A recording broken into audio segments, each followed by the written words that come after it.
امروز با شما طرز تیار نمودن باز یک نمود شکلاتنی پیروژنی رو نشان میدیم. تخم رو با میکسر زدم. بعد از آن شکر ilova نموده باز با میکسر خوب میزنیم تا سفید شدنش. بعد از آن орд разрыхлитель какаоро якҷоя карда асетка мегузаронем و با лопатка мекобем.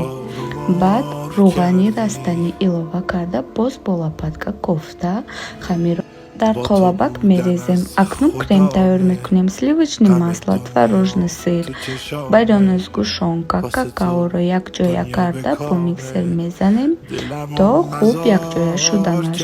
баъд бисквитамон тайёр шуда аз дафтон бароварда хунук мекунем. баъд аз хунук карда бисквитамонро монда қандоб аз болояш рехта мана ҳамин гуна бо корча мебурем.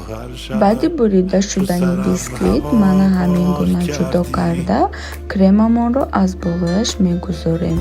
аз болои крем бошад орех пошида шоколадро об мекунему пирожные шоколадиамонро ороиш медиҳем. تو بگم چی کار کردی